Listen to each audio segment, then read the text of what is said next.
Today's the day. It's a windy day. Today's the day we're planning all of the routes for our irrigation, and I'm so excited.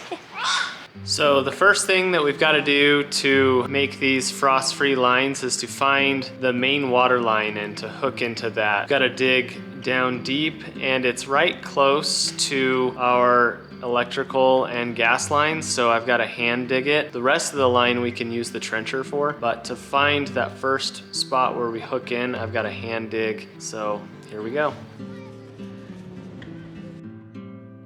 We decided to do this process a few days before having the trencher. We wanted to make sure we had everything ready.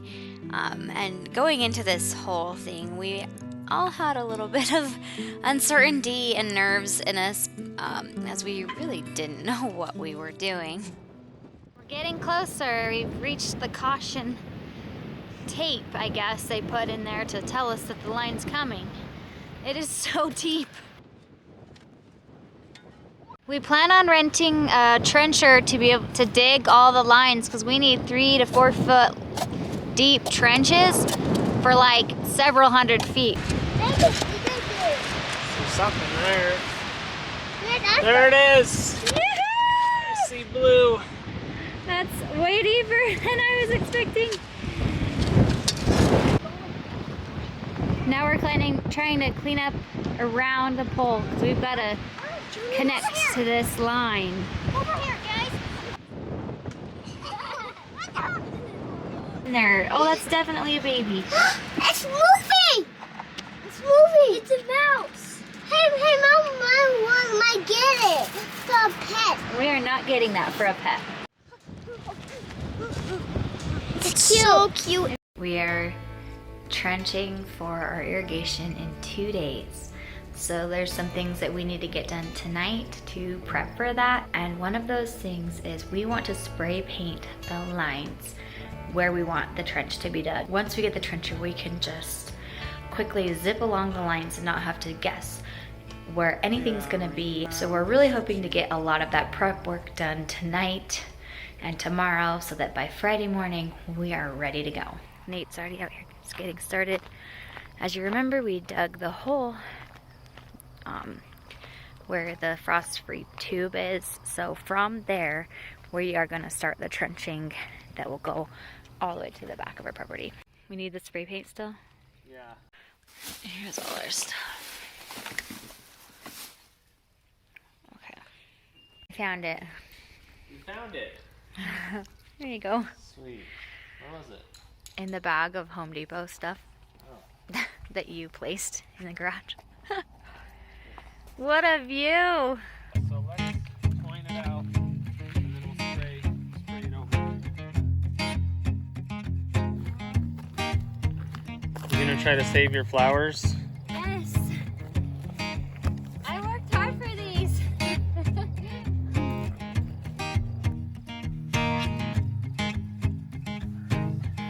Okay, so we're turning right here. Yep. Alright.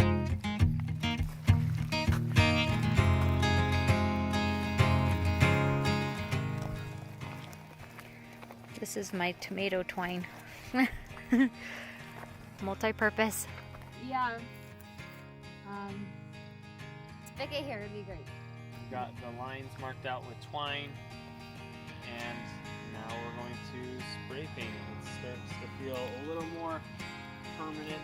Yeah, we're trying to decide like what are we gonna want and where we're gonna want things for the future. And it's like I feel like we know we're gonna wish we did something different, at least with one of these things, but can't really predict that until you do it.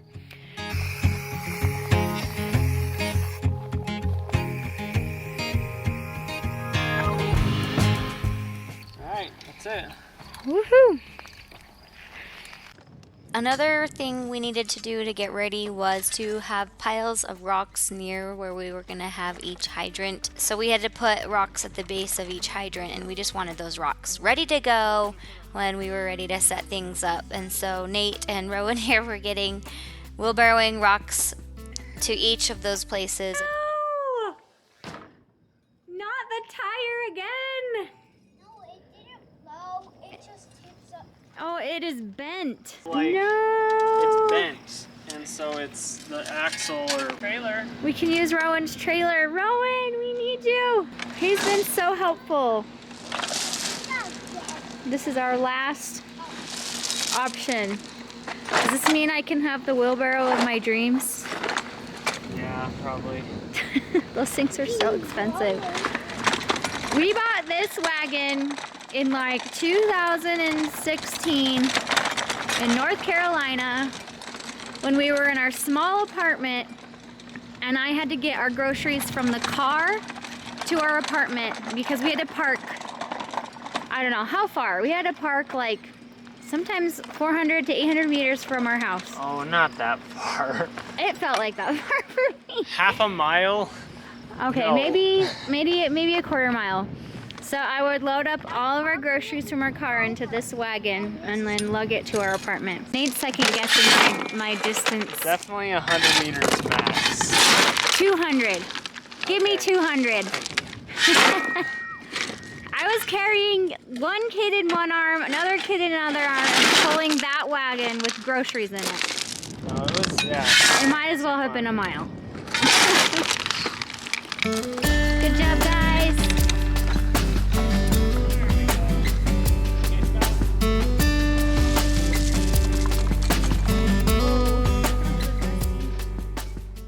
Today is the day, you guys. We are gonna dig all the trenches for our frost-free pipes and spigots.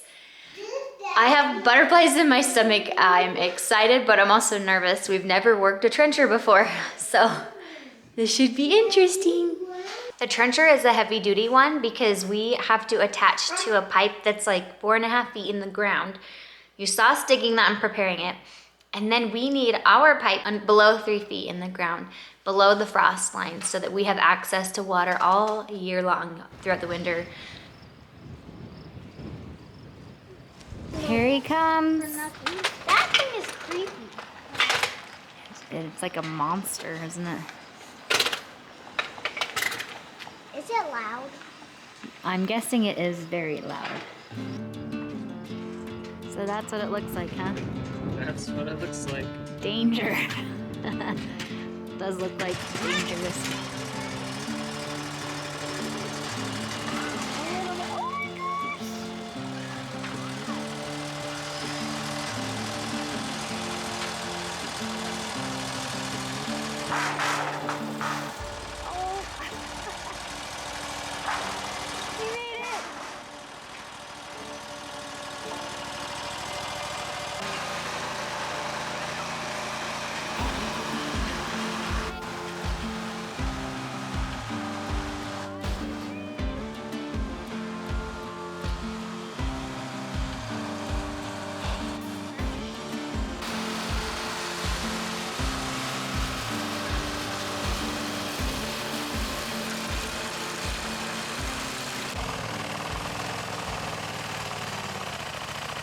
As we're digging, I look in the hole and it is starting to fill up with water, which is a really bad thing, and it means that we've hit the water pipe. The direction we were going, we thought we would miss it, and when we called 811, they marked all the utilities except for the water, so we must have hit the water line that goes to our house, which means that this hole is flooded. And so I guess our only game plan right now is to just keep trenching, because we have the trencher for only a certain amount of time, and then once that water soaks in, we're gonna try to, I guess, repair the pipe to the water to our house.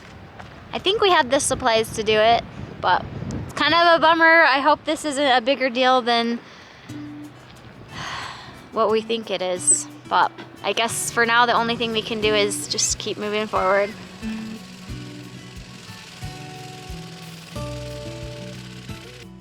So the plan originally was for me to drive the trencher while Nate laid the piping into the ground. But as he was trying to do that, the piping was getting all tangled up and Nate was getting frustrated with it, and so we ended up waiting to do that together in the end.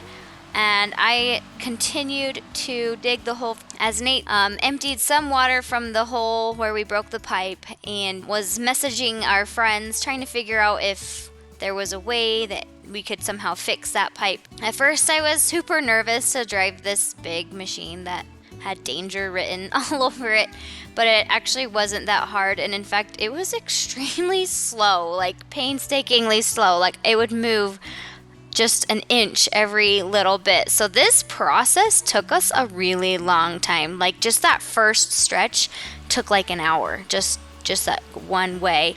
And at first it seemed like that we might not have enough time to finish, and so we were really worried and wondering if we were going to have to rent the machine for longer. Anyway, after going the next stretch, we started to feel a little bit better about having enough time with the machine before having to send it back. So Danielle is chugging away on the trencher. We have a couple more hours with the trencher, and it looks like we'll be able to get done with that. But as you know, we hit the water line. I think we hit the line to our house. I can't see, I don't know where, I can't see where we hit it. And then I went back over there to take a look to see how much the water had drained, and now it's starting to cave in. So we've got a lot of work on our hands to correct that. Probably need to just dig it out by hand, but right now it's a muddy mess, so it's gonna be a process.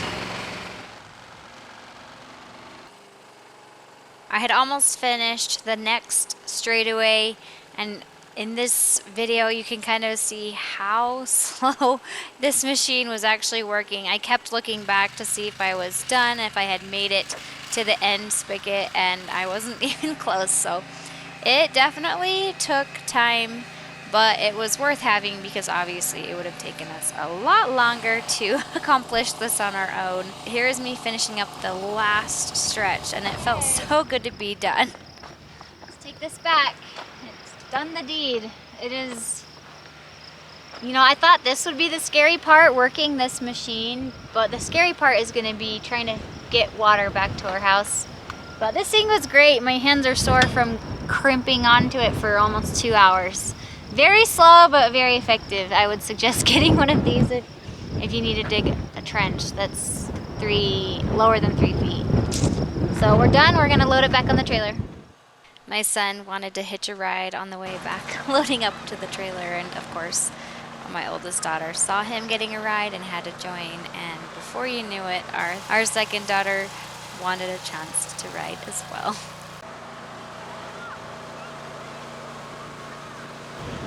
Oh my goodness, that took a while, but oh my goodness, you guys, I really hope we can get that water back to our house, get that fixed. Super frustrating. We thought we had everything planned out to prevent that from happening, and we still hit it, so it's kind of a bummer. It'll set us back, but Nate doesn't have work today or tomorrow, so we're really hoping to tackle this whole job. At least get the piping in, and that all by today and tomorrow. Nate tried laying this down. Raise it up, and I can grab it. There we go. So this pipe is not the pipe that broke. This is the new pipe that I had started to lay down in the trench. We're gonna connect it to the pipe that is now under that boulder, which we should probably take out. All this caved in. You can see that this chunk is starting to fall, which is a little scary. But we need to find where that pipe connected. It's somewhere along here. We found the pipe. There it is. A blue pipe. Yes, we can use what we have, right, to fix that? I don't know. It feels a little smaller. Oh shoot. Than an inch, but I don't know. I have some really good news. So we dug up around the area, found the tube that we cut, took a picture, and Nate went to the local plumbing store and showed them and asked what we should do and what pieces we would need. They told us that we could actually connect our frost-free piping for the rest of our yard into that exact spot. So we could have cut that spot anyway, and it's totally fine. So super, super good news. And so he's coming back right now, and once we have the pieces and everything ready, we can start putting the tubing and the spigot things all throughout our yard.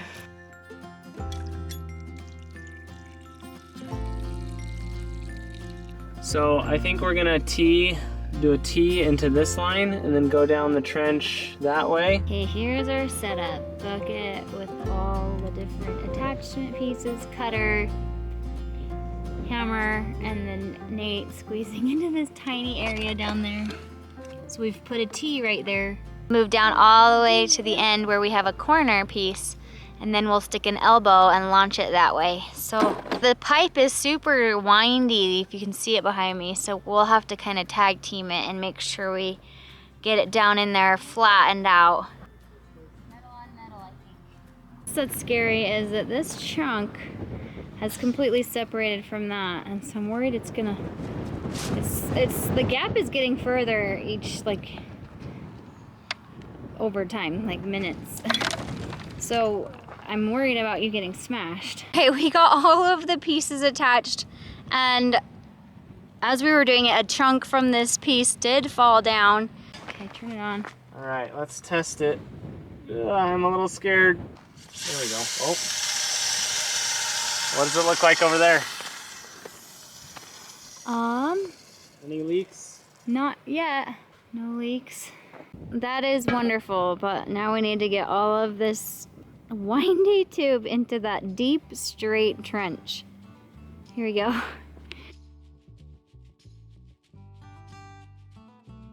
I'm sad. We just knocked off. Stella doesn't have very many branches, and there was a really good one, so we would have had 3 good scaffold branches here, and we just got knocked one off. So Stella will be a funny looking cherry tree, and that's okay. We will always remember the sacrifice she made for us. But we did get the hose all the way in, and we're still married, so that's really good. We finally made it to the first corner piece. We pinched the tubing on and started heading the other direction.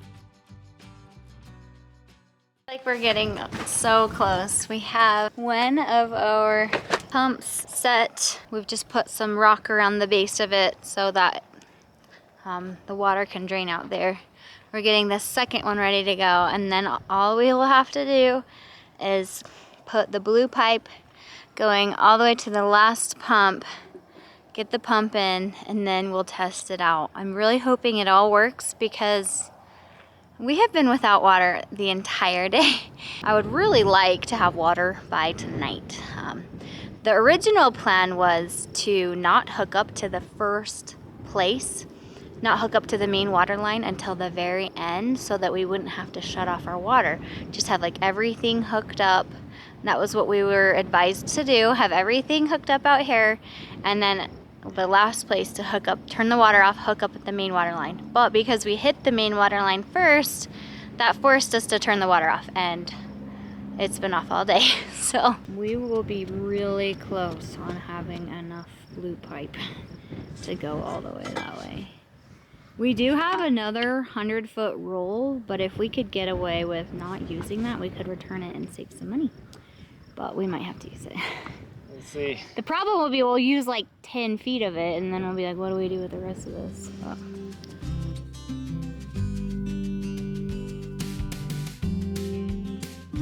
here we go. Iowa. Thank you, Iowa. Crossing our fingers that this pipe will reach the last and final stretch. That's a long stretch, so I'm hoping it does. I mean, it's fine. If we have to dip into our 100-foot row and use 10 feet of it, whatever. Oh, it's gonna be so close. Oh man, I think we're gonna make it. We're gonna make it! Woo! That is so close. Oh my God. Perfect, 300 feet. Phew! That's all we needed. Oh, No more, no less. good work. Awesome.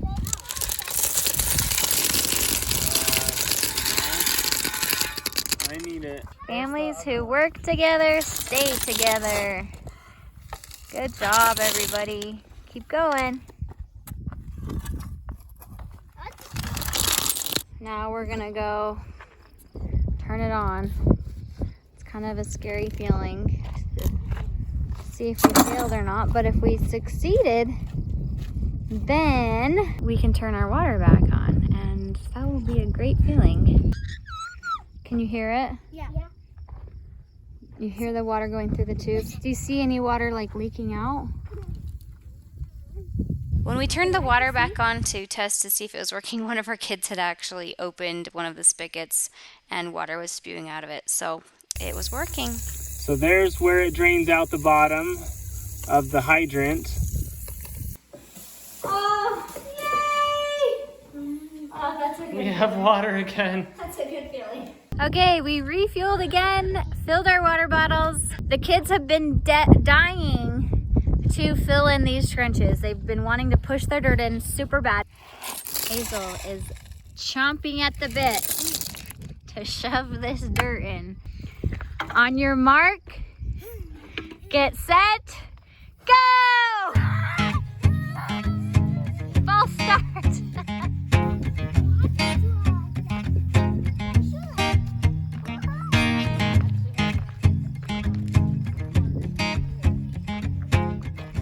All right, so on this edition of Homesteading Projects After Dark, backfilling. So we dug the trenches today, we laid the pipe down, we hooked up the hydrants, and the kids helped us start to backfill, but now they're in bed, and so the rest of the job is ours. We've done about 20 feet of it, and so we have about 280 feet left to go of backfilling. Here we go.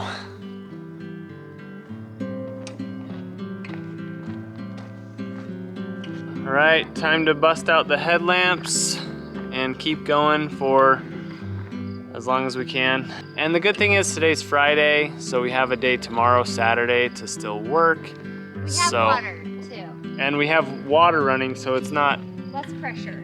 nothing's on fire anymore because we have water. We use the water to put out the fire. Right. So it's just after 10:30. Thank you for joining us on another episode of Homestead Projects After Dark. It's just after 10:30 and we are headed in for the night. It's the next day and we are starting to backfill again. We've got the kids helping out and we are trying to get this done today. Nate and I began to create sort of a system of backfilling that became quite efficient. He would start to shove dirt in and I would pack it with my feet. We wanted to pack the dirt in as much as we could so that we had very little extra and nothing would seep in. I would also spray some water to help with the packing. We would do a couple layers at a time, and I think it took us like 3 passes of each trench to fully fill it and pack it all the way in. So it definitely was a process, and machinery would have probably smoothed the process along a little bit faster. We got ourselves a new wagon. Well, it's actually a trailer. Or it's a wagon, it's not a wheelbarrow. We had a wheelbarrow. It's a gorilla cart. Finished the final trench single-handedly. Just kidding, Nate helped, but he's been working on that huge hole we had dug earlier over there. We'll probably need another homestead project at night session to finish that one up. And if you're no dummy to projects, you know that one project is usually just the beginning of the grand project. So we will still be having to set up all of the drip irrigation to each of the rows.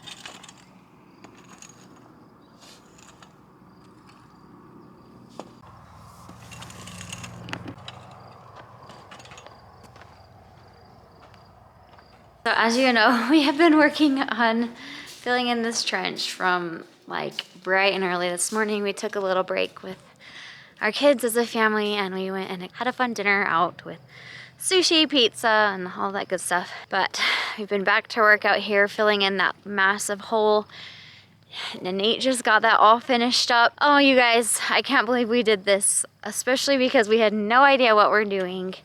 And it works. We did it and it worked. This is one of those things where going into it, we were so nervous. We had no idea what we were doing. We thought we had just ruined the water line to our home.